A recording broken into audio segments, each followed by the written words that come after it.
Rappel maintenant sur les styles annotatifs qui n'ont pas subi de nouveautés particulières, mais plus une fiabilisation.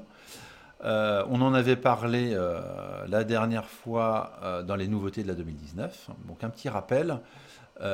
Ici, les annotations, qu'elles soient texte, cote, ligne de repère, peuvent être annotatives. Hein, on le voit pour les cotes par exemple. Hein. Dès que vous voyez la coche annotative, c'est que ce style peut être annotatif. On les a partout dans les textes, les cotes, les lignes de repère. Nous les avons aussi dans les hachures, ici à la création d'une hachure, hein, ici annotatif, mais même après coup en sélectionnant l'objet, on peut très bien ici souhaiter qu'il soit annotatif. Je le retrouve, voilà, ici on le voit ici annotatif, il l'est. Et à la création, au niveau des blocs, on peut créer un bloc annotatif ici. Ça peut être intéressant pour les blocs, les symboles de blocs. Hein. Évidemment, il ne faut pas que ça soit des blocs qui ont des dimensions précises, mais du schéma électrique, des symboles d'électricité dans un bâtiment. Il faut qu'ils soient toujours visibles, quelle que soit l'échelle de présentation. Donc ça peut être intéressant. Donc, tout se gère en bas à droite. Vous avez ici des cotes du texte et des hachures qui sont annotatifs. On le voit par le petit symbole là et les étoiles.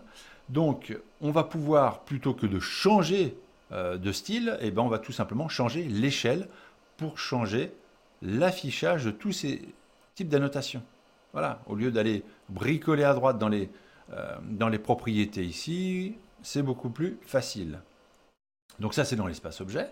On a ensuite deux petites étoiles ici qui vont permettre d'afficher les styles annotatifs à toutes les échelles et de les ajouter automatiquement quand on change d'échelle.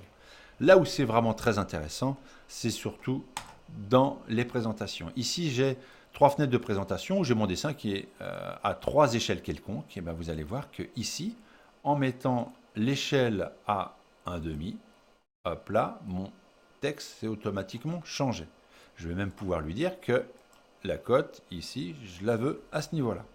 Et on va remarquer que dans cette fenêtre-là, où je vais le mettre à 1/4, regardez, cette même cote de rayon 58 peut avoir, en plus, hein, on joue sur la taille et même sur la position. C'est très intéressant parce que parfois, on n'aura pas forcément la place de mettre la cote par rapport à la taille de la fenêtre. Donc ici, pour finir, je me mets dans un détail à l'échelle 1. Et donc, même principe, ici, je la change. On voit bien qu'il la sélectionne aussi dans l'autre fenêtre. Hein, mais pour autant, on voit bien que ce 53-65 a 2 positions différentes dans 2 fenêtres à 2 échelles différentes. Voilà, donc plutôt que de jouer sur les calques, les styles, ça peut être beaucoup plus efficace sur certains types de dessins. Donc voilà pour ce rappel.